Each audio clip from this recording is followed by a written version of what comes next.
My name is Bobby Montaro, and I will be interviewing a Vietnam veteran. Could you tell us your name and where you were born and when? Kenneth Green, Newburgh, New York, 8 July 1947. Now, did you stay in the Newburgh area? Did you grow up in Newburgh and went to school there? Yes. Mm-hmm. Yes. You have a family, brothers, sisters? Yes. What was your family life like? Not too good. Not too good? Broken home, drunken father. Story you've heard before. Right. Now, where were you in this line? How many siblings did you have? I was the baby. You were the baby of how many? 4. 4. Uh-huh. And did you have older brothers or sisters? Yeah, the oldest one was a boy, and then 2 girls in the middle. Was your older brother in the service as well, by any chance? No, he wasn't. Okay, so you were the first one in the family, immediate family to serve. Uh-huh. I assume you were still living in Newburgh when you entered this service. Yes. And I noticed that you joined the Marine Corps, even though there was a draft in place at the time. No, there was not in 64? No draft. Not yet in 64, okay.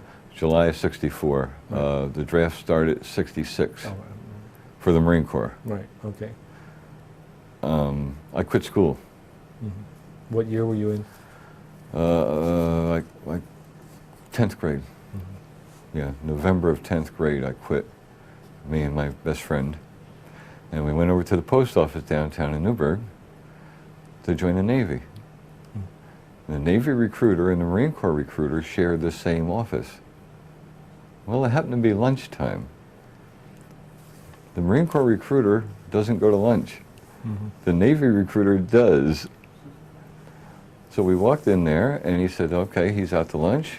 You can take a seat over there and wait for him. So we did. And while us 2 17-year-old, 114-pound kids were sitting there waiting, never thinking about going in the Marine Corps because we weren't big enough, he's talking to us. Well, before the Navy recruiter got back from lunch, we were going in the Marine Corps. Okay, so you decided at that time to go to the Marine Corps. Yep. Now, was that the reason why you dropped out of school to go into the service? No, I quit school first. Oh, you quit school. So you had no intention of going into the service at that time? No. Okay. Okay. Now, when you went into the Marine Corps, where was your first duty assignment? What was your first duty assignment, training, initial training? Camp Lejeune. Down in? Well, after Paris Island. Right. Camp Lejeune, North Carolina. Okay. And from from North Carolina, where'd you go from there, from Camp Lejeune? I spent 2 years at Camp Lejeune with the 3rd Battalion, 6th Marines, and then I went to Vietnam. What were your duties at Camp Lejeune while you were there, or assignments? The whole 4 years I was in, I was a field radio operator in an 81 mortar platoon. So basically, it was learning how to operate mortars and also radio operation? Well, mostly radio. That was my trained thing. But while you're in there, and actually cross-training, you learn how to work the guns too. Mm-hmm. Now, when did you get in country in Vietnam? When did you arrive? We landed early February '67. Where did you first land? We made a beach landing. The battalion was on the Special Landing Force, 1st Battalion, 4th Marines. Special Landing Force, which was a battalion afloat offshore. And they made landings in different spots wherever they felt like they needed to insert somebody. And we made a beach landing, I think it was in Quang Ngai Province, fairly down south for the Marine Corps, just on the southern edge of the Marine Corps territory, we'll say, below Chu Lai somewhere.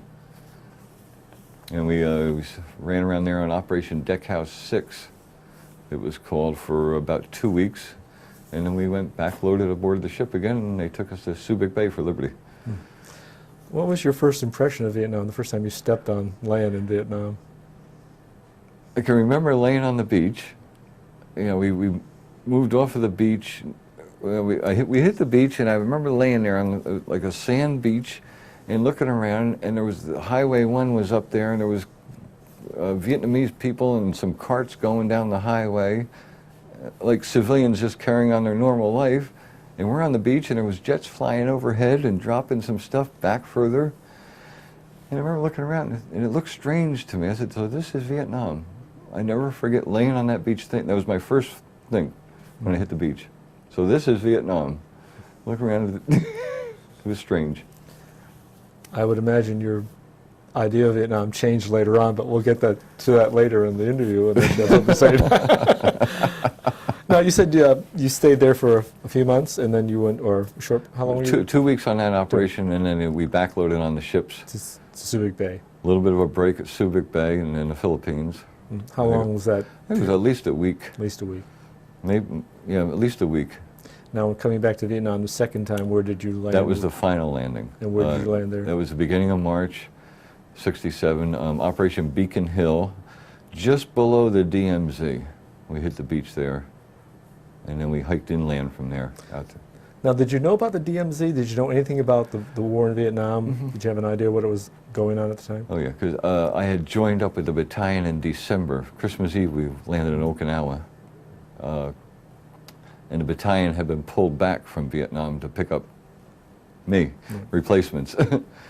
So you had all the old guys to fill you in and clue you in on, everything, and you get you suitably scared of different places and things. Now, this area that you landed, how long did you stay there before you went to your initial post there in Vietnam? And Well, it was a constant movement. There was no main place that you ever stayed for. We hiked out to Con Tien, and then they set us up behind Con Tien, and Operation Beacon Hill ran into what they call Operation Prairie 4, I think it was. It's like the one operation just ran into the next. So we were out there for another all through March, I believe it was. in Con Tien? Yeah, in that area. In that area. Now, Behind did you it. have a place or base that you worked out of, like overnight? Where did you stay overnight? Right there, Right there, on the ground. on the ground, In a on the hole. hill. In a hole. You had a hole. In a hole. Did you have a hole mate? Well, yeah. You'd, every night, the day consisted of hiking, marching, who knows how far, and at the end of every day, when you stopped, you dug a hole. You had to. Now, what was the purpose of this hike or march? Were you doing patrolling? Well, the battalion would have been assigned certain objectives, and it seemed like you marched by companies. One company might be A company might be here, and a couple of miles away, B company might be. So you never saw the whole battalion at any one time. It was like a giant patrol almost. I was with Charlie Company, C Company, and you would hike to a certain spot wherever they told you had to be at the end of that day and see who you ran into and that kind of thing. Now, when was this? What time was this? About what month was this? This was March. March. So, Yeah. so from March until May, you were still in the Con Tien area. No, at the end of March, they took us out of there, and we went down to Dong Ha, the big Marine Corps base in the north. Which is on the coast, right? No, it's It's inland like from inland. about, it might be 10 miles in from the Maybe coast. like that, okay. Yeah, right along the intersection of Highway 1 and Highway 9. We were in Dong Ha for who knows how long, maybe a week or so. I remember by April, I was out at the mouth of the river out on the coast again with Charlie Company. I was with Charlie Company the first 6 months, playing a forward observer radio man for the 81st platoon. And we set out there at the mouth of the river. It was called Cua Viet. That was the name of the little camp or the mouth of the river. I think that might have been the name of the river too, Cua Viet. It ran east-west along Dong Hai out to Cam Lo, like along Highway 9. But anyway, we sat out there for a couple of weeks with Charlie Company, and we were hearing word that the rest of the battalion was back up to the DMZ area, bulldozing. And somewhere in about the middle of April, I believe, Charlie Company got called up there, and the whole battalion, 1st Battalion, 4th Marines again, was security for the engineers when they bulldozed, excuse me, what we call a fire break that ran from the big artillery fire base, Jiulin, which was a couple of miles below the DMZ, ran about 6 or 7 kilometers out to Con Tien. They just bulldozed I believe it was like a 500 meter wide swath, just cleared everything. They made it just a no man's land, you know, an open strip. Now, these places you're talking about, I understand these were referred to as the Leatherneck Square. Yes. Because there were 4 different they were all fire bases. Yeah, Dong Ha, the big Marine headquarters base, that was the 3rd Division Forward headquarters base. Jilin, Con Thien, and then Cam Lo, which was a smaller camp. Now, outside of Dong Ha and Cam Lo, were you at any of the other bases, or during that period of time? I hiked by Jilin once, and I don't remember what it looked like, though. I was never stopped in there. So primarily you were at Con Thien then? Con Thien I was familiar with. Cam Lo, I don't remember. I know we had a camp there. I was there, but I don't remember what it looked like. It wasn't that big of an affair. Now, up until May, when here you're in Con Thien, what were you doing? Was it these patrols or these hiking? Yeah, with Charlie Company. Charlie Company sends a platoon out on patrol. They want to have an 81s guy with them. It was me and the sergeant, who was the actual FO. I carried the radio. We'd get elected to go on patrol with them, that kind of thing. Now, was this patrolling only in the daytime, or was it nighttime as well? At that time, we were doing, it seemed like at the beginning of '67, we were doing mostly only, I might be wrong about this, mostly daytime patrols. And somewhere by that spring, they did start sending out night ambushes. I might be wrong about that. We definitely had night ambushes going out, not night patrols. You didn't go stumbling around in the dark. You know, they'd send a squad, I think a squad at the most. I don't remember a whole platoon going out at night. Platoon would be, what, 60 guys, something like that. A squad of like 14 guys. I would never have to go on something like that. They would never have 81s in there. But they would go out at night and set up and hide out. On these patrols, did you have any contact with, any contact at all with the enemy? Oh yeah, sometimes big. So you had actual firefights? Oh yeah, lots. Did you ever see these? Oh yes. You did see them? Yeah. Oh, you were that close then? Yeah. And I assume they were, seeing that you were that far north, they were NVA and not Viet Cong? Yes, nice guys with uniforms and pith helmets, wearing bushes on their backs. What do you think of they seem to be trained well? Do they seem to be good at what they were doing, or?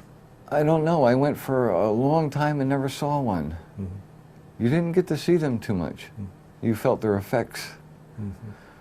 You'd be plowing through the bush or down a trail or something, and if they had one of their ambushes set up, they'd hit you, right?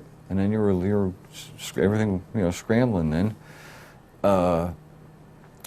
I would being an FO radio man, I'm somewhere around a lieutenant, you know, platoon commander, or if I happen to be with the company, the company commander, I'm somewhere where somebody can use us, avail themselves of my services, right? Out in front of me is the rifleman, the run-of-the-mill grunt. He might be 10 yards in front of me. Half the time, he can't see what he's shooting at, I think. I certainly can't see him from my vantage point, right? It's not my department. Did you by any chance feel like a target because you were the radio man, you carried a radio, and of course it was staticking at times, and you were sort of, somebody would know where you were, and they probably saw that antenna sticking up a bit too? No, my antenna never stuck up. Never stuck up, okay. No. There was 2 antennas you could use. There was the whip antenna, which looked like a 8-foot-long fishing pole. And then there was what they called the tape antenna, which was just that. It looked like a tape measure, about that long, and it was very flexible, like a tape measure. And as you're walking along, so that you don't become a target, you pull it down and you hold it as you're walking. Keep your hand on your strap, and you got it held down so nobody can see it.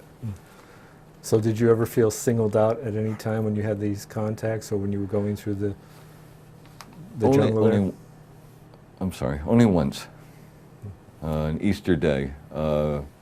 We walked into a horseshoe ambush.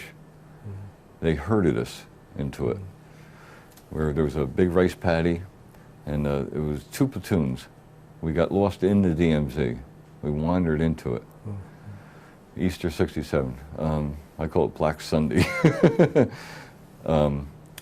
We were refilling our canteens and the rice paddies. We drank that water. You dip it in there, you drop a couple of halazone tablets in there and shake it up a little and hope for the best. But all of a sudden, some mortars started dropping behind us. So we started moving up this hill onto this trail. And the mortars, they walked them. They were actually herding us. And it worked. We got right on this trail, got going down the trail, and there was a horseshoe trench line surrounding that trail up ahead. And we couldn't get through it.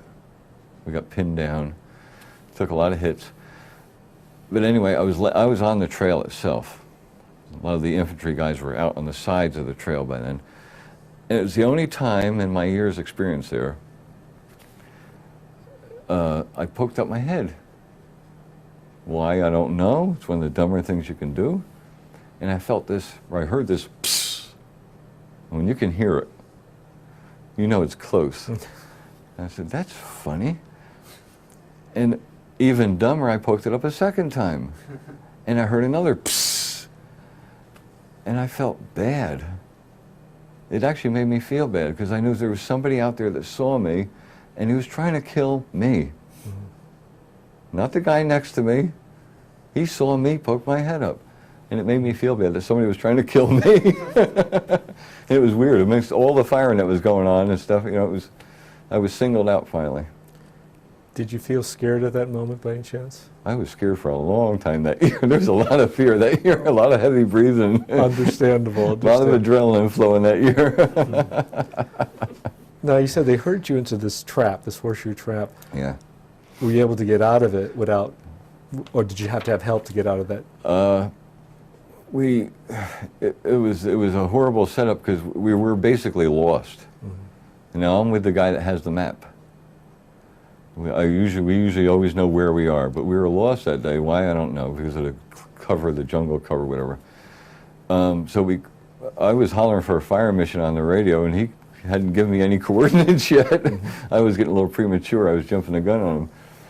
But, and he couldn't give me any coordinates. We didn't know where we were. So we were pinned down. They couldn't get into that trench line at all. And I didn't see everything that happened because, again, I'm in the rear by so many yards.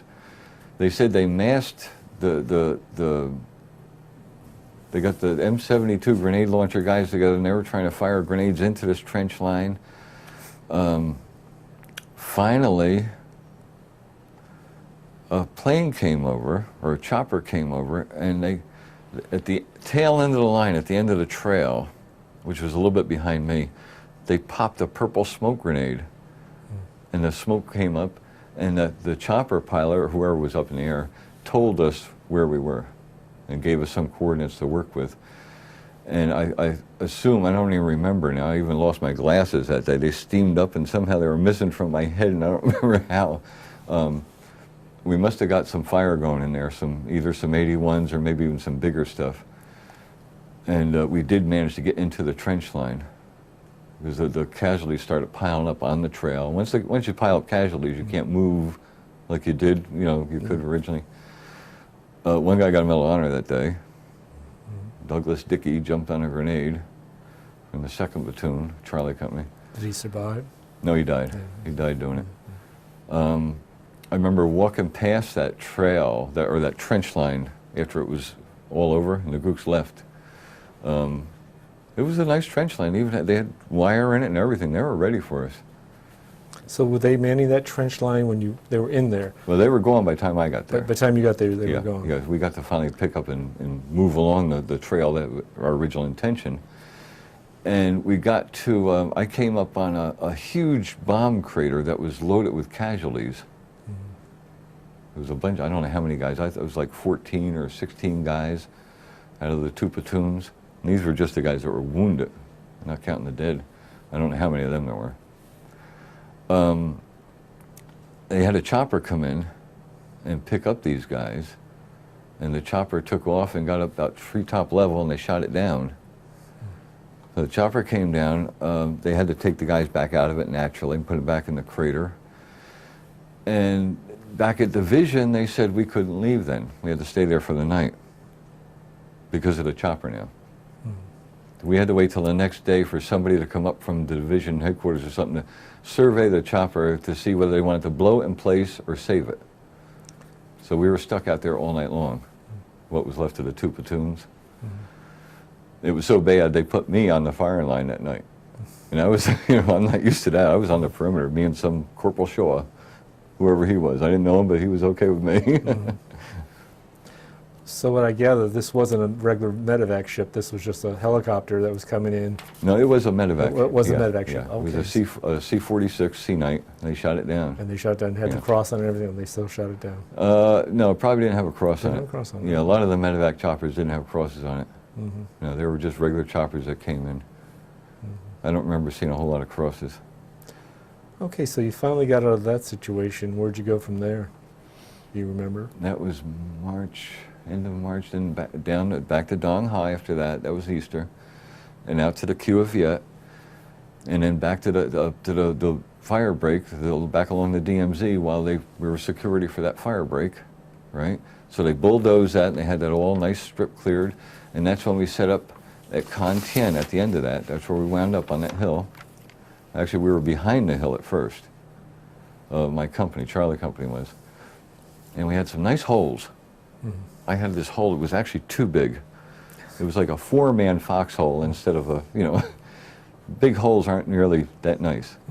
They're dangerous. It was around supper time one night. They would fire on us every so often, but around supper time one night, all of a sudden, zoom, zoom. I don't know what they were, but everybody said they were 152 millimeter rockets. And one of them, we were in our hole naturally. One of them landed, it had to be 10 feet beyond my hole. Left a huge crater. You could put that desk in that crater, I think. It seemed like. But a piece of shrapnel came out of that thing, came down in the hole, and got me right under the arm. That would have been May 12th? Yeah.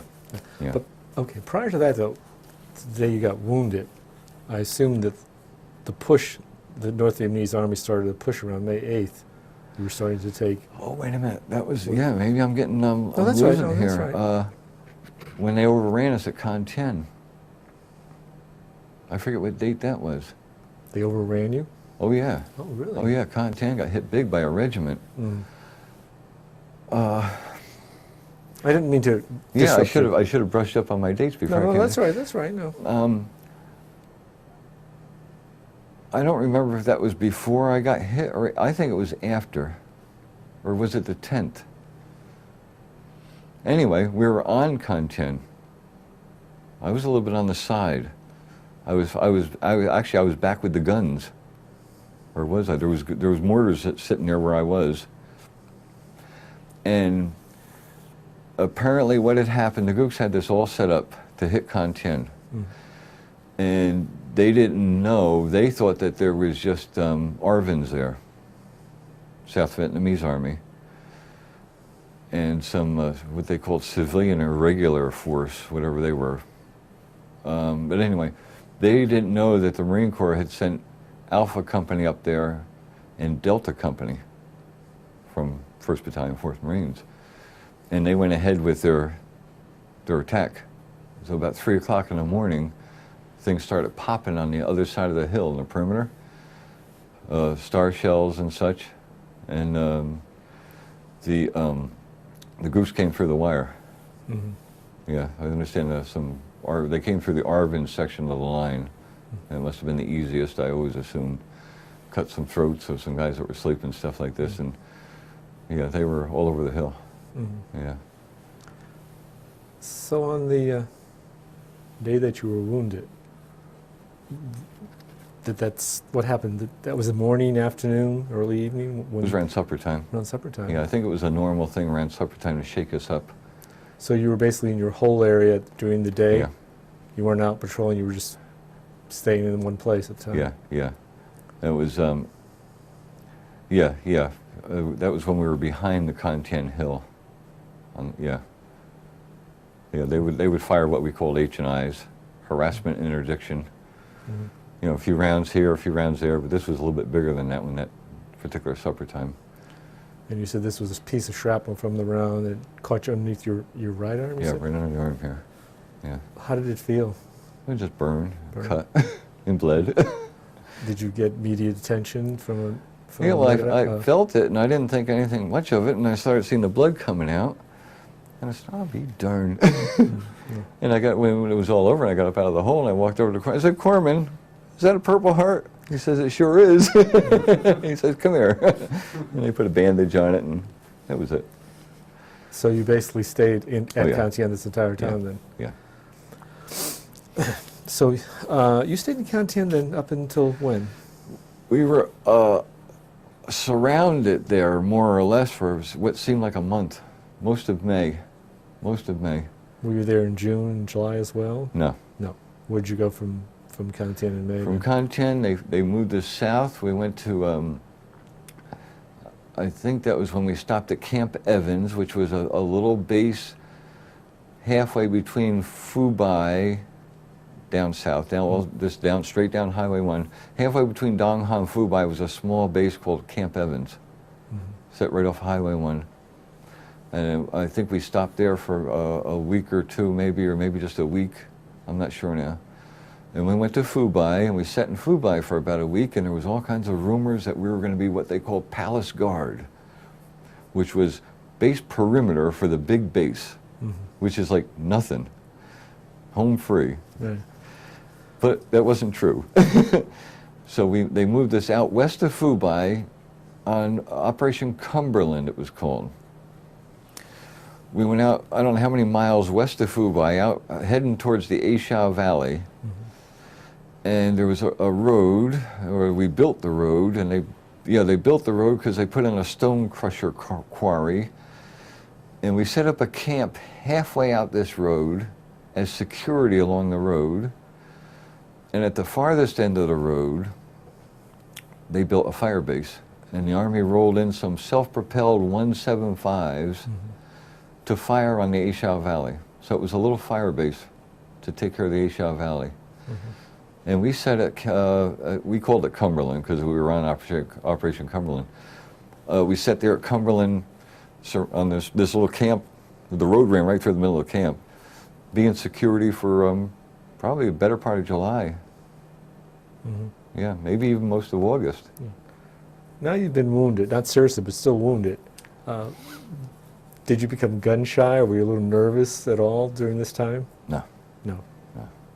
I'm still just as scared as I always was. You were scared, but you were the 19-year-old that felt indestructible, I guess. Yeah, but even at that, when the firing starts, and you start shaking, and it doesn't keep you from doing what you're supposed to do, but you're still, the adrenaline is flowing, and you start running on automatic pilot. Thank God. So you stayed in Vietnam until... I came home January 7th, I think, 1968. Right, okay. So from, we'll say, June, when you went south, did you stay in the south from that time until you were ETS'd? Or Operation went back Cumberland home? was July and August.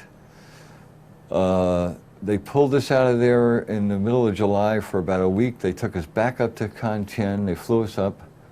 And we went on Operation Hickory 2 behind Cantian. We marched from Cantian south to Cam Lo for Operation Hickory 2. We had a little sweep. And then they took us back to Cumberland area again. And then in September, I think we went back up to Camp Evans. And from Camp Evans, they took us up to Quang Tri, outside of Quang Tri City. And we were security for the construction of a new base at Quang Tri City. And we sat there for maybe through October. In November, it was back down to Camp Evans. And out of there, we went on a couple of little operations, little sweeps that lasted maybe a week around Camp Evans. November, we went down to towards Da Nang to the Phu Loc area, where we went on Operation Cove. But that only lasted about a week or so. And we came back from there, and we wound up back up in Dongha. So by, say, the beginning of December, we'll say, By this time, I was out of Charlie Company. I was back with H&S Company, with the guns, we called it. And I had 1 month left. You were a short timer. Yep. And the company platoon sergeant, Sergeant Vallely, hell of a nice Samoan guy, let me stay in Dong Ha for my final month. They didn't need me out in the field. The battalion went up on Operation Kentucky, back up to the DMZ. And I sat in Dong Ha taking care of the rear of the 81's platoon, handling the mail and stuff like this, and learning how to drive.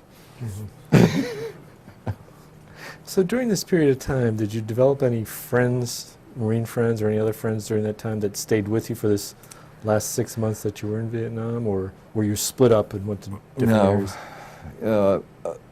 Contrary to a lot of things that I've seen on TV and popular myths, I'll call it, you did have friends. You made friends, good friends. I never lost any good friends, so. But you did make friends, had a lot of good buddies. But very unusual to have them there the whole time you were there. My best friend left in July, went back. I had known him in Camp Lejeune before I went over. So we were together up till July. You know, you get sent off here and detached here, and it was hard to be with anybody for the whole year. That's what I'm saying. Seeing that you knew him in Camp Lejeune, would he be the one that stands out the most, or is there someone else that stood out as a person that you remember? Jimmy Evans. Jimmy Evans. So Jimmy Evans from outside of Buffalo somewhere. And if I could find the guy today, I've seen him twice since. He worked for the FDA, or he did work for the FDA, and he came down to Newburgh and he found me and came to my house. This is back in the 70s now. And we reminisced and gabbed, and last time I heard from him, he sent me a Christmas card from Buffalo and with no return address, and I had no idea where to find the guy. But he was, we were buddies for a lot of years there, a few years. Now, January comes around and you're leaving country. Now, how did they bring you back? Did you fly? Did they fly you back? And Continental. Continental, nonstop Yeah. to where? No, it was Continental to Kadena Air Base on Okinawa. Okay, no. First stop, and then. Yeah, and then shake down there for a day, give you back your sea bag that you had in storage, and put you on probably another Continental to, I think it was El Toro Air Base, Marine Corps Air Base, California. While you were there for that day in Okinawa, did they give any kind of exam, like a medical exam, or check you over, or did you have to do anything special, any kind of? I don't think so. I think we were, they did stuff like that, I think, in Vietnam. I don't remember. I just remember the shakedown where they made sure you weren't bringing anything illicit back home. And I remember getting the sea bag back because I didn't have any dress shoes. I had to wear polished jungle boots with my green dress uniform. I do remember to get out of Vietnam, they must have given us some kind of a health check because they wanted to give us another gamma globin shot, which I got out of. Gamma globin was a big shot. It was like an immune system booster shot to the rear end. And it did not feel good because it was so big and we're, the rear end. So you had to get one to get home also. And somehow I got out of doing it and I took my shot card and I forged Lieutenant JG so-and-so and so many CCs of, right, GG. I knew what to put on there. So I got out of, I don't know if they give us any more shots than that, like the battery that we had, going over. Because they gave us everything on the way over, plague and you name it. If there was a shot for it, we got it. Now, after you got back stateside, were you able to go home, or were you assigned a duty station? No, there was. They paid you. They gave you your pay records and your orders to your new duty station at El Toro at the Marine base there. So they gave you loaded you up with money, your orders, and you didn't have to report in till, I don't know, I might have had 2 weeks leave, something like that probably. 10 days, 2 weeks, whatever. Question: the time that you were in Vietnam, and did you ever think about death? About death? I can remember praying. That Easter night that I was on the fire line, that night, and I'm sure there's other times, that's the one that always stuck in my mind of actually praying, you know, that they wouldn't hit us again, or if they did, that I would live to see the next day. Mm-hmm. So now you finally lived and you're back in the States and you're at your final duty station, which was Camp Lejeune? Back to Camp Lejeune. Yeah. And you stayed there for how long until? I had 1 year left. 1 year left. So you served the rest of your remainder of your time. Yep. And you didn't re-up? No. Yeah. No, they convinced me not to. Who was they? The Marine Corps. The Marine Corps? Yeah. What happened? You really want to hear that one? That'll be interesting. Okay. If that's all right, if you'd like to tell us. Well, besides wanting to get married, I mean, I didn't have a girlfriend or anything like that, but I wanted to get married, and I didn't want to be in the service and be married. Mm-hmm. I saw how them guys lived and being, but the clincher was for me, after 4 years, pouring rain day at Camp Lejeune. Whole battalion falls out and gets in formation. No raincoats allowed. Green uniform, your dress uniform, not utilities, not your work uniform, dress green, right? Pouring rain. That uniform's a dry, clean uniform. It doesn't do good in the rain. Mm-hmm. We're standing in battalion formation, getting soaked. Marched us over to the camp theater, and we sat there in the camp theater in green uniform, soaked, watching a shipping over film. Shipping over is a, right, professional sign up again film. It was a recruitment type film, they want you to sign up. Anyway, we came out of that theater, the sun was shining, and they had cattle cars there to drive us back. And that convinced me. I loved the Marine Corps, I loved my 4 years, but that was one of the little things that used to irritate everybody about the Marine Corps, the dumb stuff that they did, and that was the clincher. The sun is shining, they're going to ride you back to the barracks. Pouring rain, they're going to march you over. Mm-hmm. I don't know if that was psychological, if that was on purpose, or if that was just the way it ran, and I told that to the captain when he called me in at the end for the shipping over talk, pep talk. And I said, do you remember? So I didn't go back. That was it. So now you've gotten out of the Marines. Did you go back home, back to Newburgh? Back to Newburgh. And were you living on your own or with your family at the time? I lived with my mother. It was me and my mother that whole 4 years. And the government came up with a program for veterans then, because of so many veterans, called Operation Transition, where they would teach you a skill before you got out. And one of the things that they had was mailman. And they set up on the base a miniature post office. And they had the mailman from in town come in and they gave us classes on clerk carrier. Clerk carrier is either the guy that sorts the mail in the post office or the carrier, the guy that delivers it. And it was like a 2-week course on how to be a clerk carrier. The final thing was a civil service test right there on the base. So I took the civil service test. I got, I don't know, like a 90, and I think it was another 85 or 90 I had on the test. And they would give you another so many points for a Purple Heart. It was like 5 points on top of that. So I was all set. My name was on the list. I was supposed to report to the postmaster in Newburgh when I got home. And I decided after I got home I didn't want to do that. Mm-hmm. So what did you do? I promptly drank up all the money I saved when I got home. For about a month I had a good time. Bought used cars with stuff like this. And when the money started running low, I happened to see an ad in the paper from Lloyd's, remember Lloyd's shopping store, department store, to teach somebody to fix appliances. So I answered the ad. I always liked working with my hands, and they taught me how to fix appliances. And that became my trade for the past almost 40 years now, appliance repair. Did anybody ever, how was your family when you came home? How did they treat you? Did they ask any questions? Were they curious about what happened to you and what went on in Vietnam?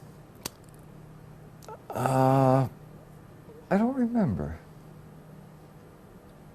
I don't remember. They probably did. If they didn't, I volunteered, I'm sure. Did you talk about Vietnam to people? You told him that you were a Vietnam vet and had been wounded, and Oh yeah, yeah. I've never minded. what was their reaction at times when you? Oh, I don't remember. Yeah. No. Okay. I've always loved talking about it, because when I look back on it, they're nice memories for me. It was an adventure. I was never treated ill by anybody during that period of time back home here. Everybody always seemed, if you had a uniform on, my experience of that war, if you had a uniform on back in them days, people went out of their way to be nice to you. Mm-hmm. As in the bus driver that I rode on the short line bus coming home on leave. And I don't know if I had a uniform on or if I sat behind him coming up from Port Authority building. I didn't have enough money to get to Newburgh. I made it to Sloatsburg. That was my ticket to Sloatsburg. And I'm sitting behind him and I was telling him my story. And I went to get off that bus at Sloatsburg and that driver says, "Hey, buddy, get back on here. I'm taking you all the way." Yeah, I guess you felt pretty good, right? Oh, that's good. And that's my experiences with the civilian population here during the Vietnam War. And numerous things like that. So over the years, it's been 38 years now, 39 years, almost 40 years you've been out of the service. Yes, 40 years. Been a couple. Yeah. Been a couple. How has this year in Vietnam and the 4 years in the Marine Corps, has it had any effect? What effect has it had on your life? Discipline. Discipline. Keeps me young. Keeps me pressing on regardless. Knowing what you know now, would you do it all over again? Yes. In a second. Same exact thing. I'd quit school. I'd join up. Of course, now they won't take it. I see by your record, you went back to school though, by the way. Did you go back while you were working at Lloyd's? I did the equivalency diploma thing. But you had to go to school at night, I assume you No, were? Nope. no, the equivalency diploma was nothing more than going to, I think, it was like a final exam. Oh. It wasn't any learning anything. It was a final exam. It was 5 different days of final exams at Camp Lejeune, and which I passed with a breeze, and the state sent you an equivalency diploma. It was a zip. A question. Being a Vietnam veteran, how was your reaction to our invasion of Iraq? Did that affect you in any way? Did you feel anything about that at all? I was glad I was too old to go. Good answer. Good answer. Okay. Yeah, it was wars for kids. Yeah. If I was a kid, I would go. I would certainly go. I have a son-in-law over there now at the Baghdad airport. He's a chopper pilot, he's a major in the Army. Something in me, my memories of Vietnam and this thing I have with it being such a high adventure for me, and it makes me feel good when I think about it. It's like, for me, it was like playing cowboys and Indians for real, right? And there is something in me that wishes I could go back and do it again. But maybe that's just wanting to be young again, who knows? You mentioned earlier in the conversation that you wanted to get married. Did you get married finally? Yes. And do you have any children? 4. Four. No, I take that back. 3. 3?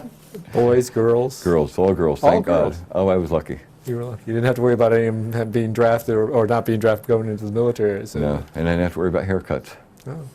Right? Back in the 70s. Right. Because if they were boys, they would have had haircuts like the old man had. Yeah. Now, has your present family, your wife and your kids, have they ever asked you about Vietnam? What your experiences were, what you felt? No, not really, no. Maybe because they've never heard me or seen any sign where it's affected me in any way. Do they know you were wounded? Oh yeah. They know They know everything. I'm sure I've rambled on about it over the years. But maybe because of they haven't noticed any maladjustments about me or anything like that that I've ever thought that they've ever had to pry or probe or been curious about anything that might have happened to me. Okay, final question. in the light of your being a combat veteran who was also wounded, would you have any advice for future generations, for the future generations of America? Boys? No, just Americans in general, men, women, young men, young women. How long's this disc? As long as you want. Gee.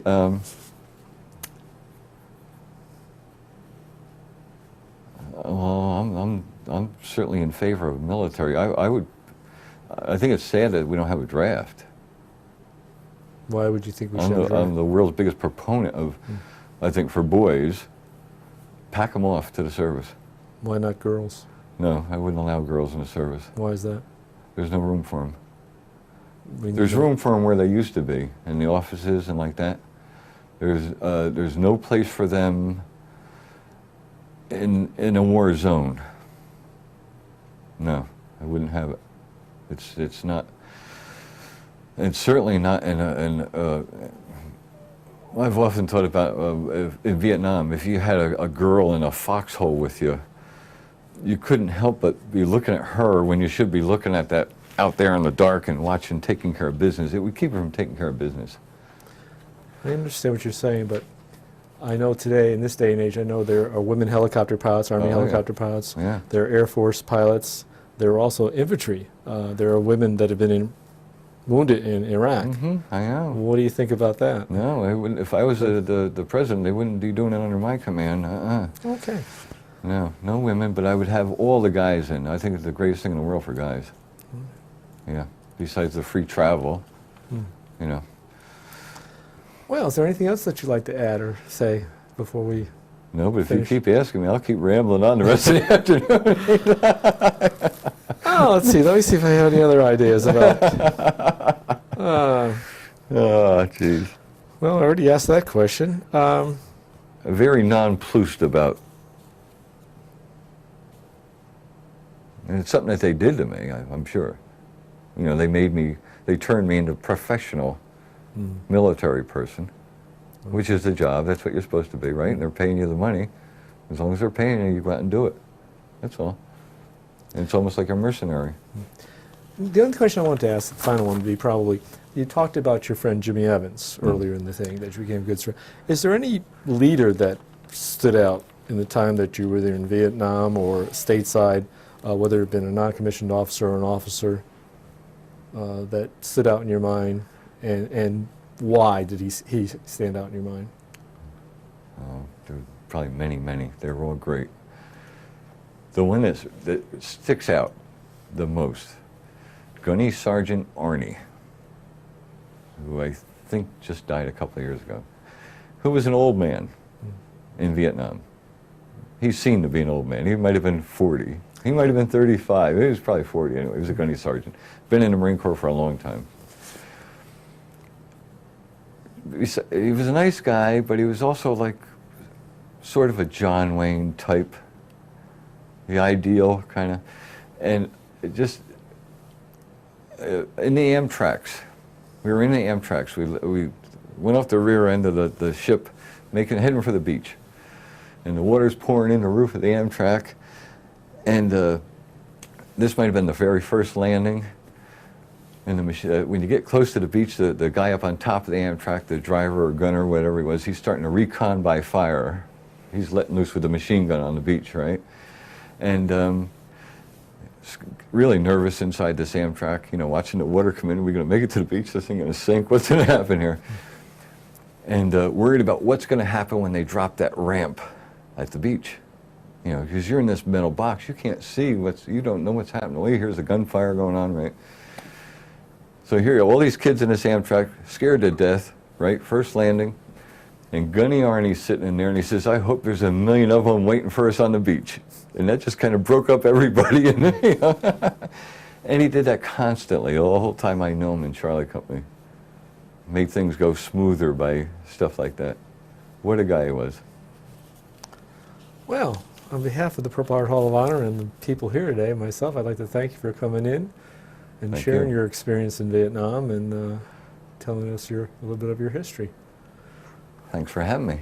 You're quite welcome. Thank you. Thank you very much. How'd you pick me? Right. Because I read the article that in May of that year, that was the first time Yep, the Gooks had flamethrowers had ever been used. They had sappers. There's sappers where they're engineers. Well, hold on. Is it running? Yeah. Oh, okay. They're engineers, they call them sappers. Sappers, right. That's like an old name for engineers, I guess. And they had blocks of TNT, bamboo, tied with bamboo strips to themselves, if I remember right. Or maybe they just had the blocks of TNT tied up with bamboo.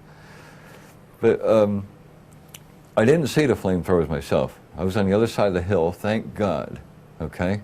They didn't come through where the 81s were. I don't know who was in front of us, okay? But they came over the other side of the hill. I do remember tear gas coming through. Because I was sitting in my hole, and the guns were firing like crazy. They were just nonstop. And I remember this tear gas coming through, and we didn't have gas masks with us. And I said, oh my God, if these guys let loose with tear gas on us, what are we going to do now? You know, we've had the gas chamber, but tear gas, they ain't too good. But anyway, Alpha Company was on the backside of the hill. Delta Company was around the perimeter. They took the biggest hit. They had 44 killed that night. Just killed. I don't know how many Delta had wounded, but Alpha Company sent a relief platoon over the hill in an Amtrak. They hit the Amtrak, killed everybody inside of it. The Amtrak also was loaded with ammo. I don't know what they hit it with, but I remember seeing the burned out shell afterwards, and there's nothing in this world that smells worse than burnt body. There's nothing worse.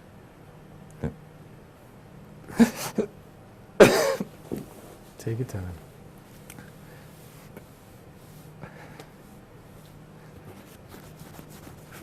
Finally got me.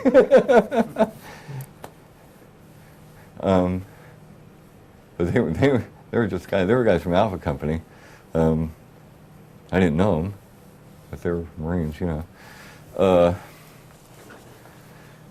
Anyway, by the time I got the sun came up, the sun started coming up, and they finally called in some big stuff, and the Gooks finally left. We got them out of the perimeter. They called in airstrikes. You know, once it got daylight, they hit us at 3 in the morning, and by 6 they were on the way out. Then I remember the 81s. When every time you fire an 81 or any kind of mortar, it sinks into the ground a little bit, and they the base plate, and that was, I don't know, it must have been that far down under below ground level, the base plate of these guns, by the time, in the piles of empty ammo tubes from the guns firing nonstop. And we went over to the other side of the hill to survey the damage to see what happened. They had 120 gook bodies. I keep saying gooks. Well, that's what we call gooks. Link the chink, Luke the gook. They were all piled up. They were all over the place. And then that burned out Amtrak with Alpha Company. And weirdest thing, I remember walking along, me and somebody else were walking along, and we came on a gook arm. And it was green. It was just an arm, like from here on down. And it looked greenish. This might have been later on in the day. I'm sure it was the same day. I don't think it was the next day. But it looked greenish. It was weird, like a green tint to it. And them guys were just usually tan. And I remember stepping on it, and it felt like rubber. Very weird occurrence. I don't know. I had to touch it to see what it felt like, and so I stepped on it with my boot, and very strange. You think it was strange because it was detached laying there. It wasn't an actual arm, though? It wasn't? No, it was a gook arm. It was an arm. Yeah. Okay. Yeah, you could tell it was a gook because of the color of it and the size of it. They were all little tiny guys. But it was after that they overran us that they kind of cut us off after that. We ran them off the hill, Conten, and they surrounded the base after that. It was like a miniature caisson through the month of May. They couldn't even get trucks up. There was a highway. It wasn't a highway. It was a dirt road that ran up from Camlow to Conten. It was Route 361 or 561, something like that. Just a dirt road, 2-lane, 1-lane dirt road. And they cut it off, and they couldn't even get trucks up. So they had these small transport planes, which were called Caribou. They were like a miniature C-130, usually camouflaged. and they would fly over, and there was a small runway on Con 10, if I remember right, and they'd open up their rear door and just push stuff out as they, made a low pass. Because all that month they fired the artillery at us from out of the DMZ, made us nervous, right? And finally, I think it was like 1-3, 1st Battalion 9th, or 1-9, 1st Battalion 9th Marines, or 3-9. Somebody from the 9th Marines started fighting their way up from the south, from Cam Low, because we used to hear all kinds of firing at night. They were still at it. And then finally one day we're sitting there on the hill, and all of a sudden out towards the DMZ, a wall of dirt rose.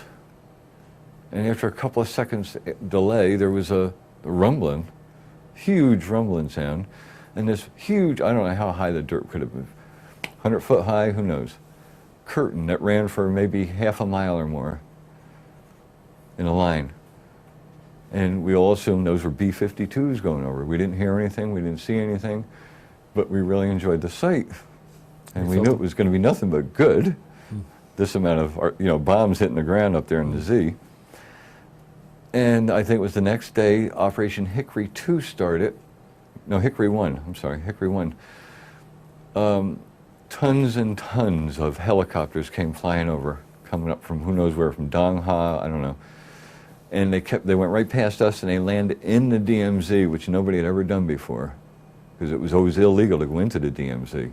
Mm-hmm. You couldn't intentionally do it, unless you got lost, like on Easter. And the Marine Corps launched Operation Hickory 1 and landed, I want to say, I think there was at least 6 battalions that came up from, they must have pulled them from who knows where down south and brought them up. It was the most Marine Corps I'd ever seen in Vietnam at any one time in any one place for this operation. And we really felt safe after that because there was so many troops there with us, But that finally relieved Con 10 until the next year.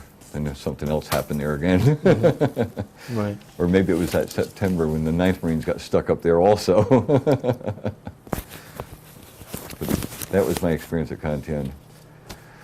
Well, thank you for sharing that. And I apologize once again that I didn't ask that earlier, because I know that was in the back of my mind, and somehow or other I didn't. But once again, thank you. Yes, we Thanks just for lived sharing. in holes, and that was, it was a nervous period, though. It was like being in the trenches in World War I, guess. Mm-hmm.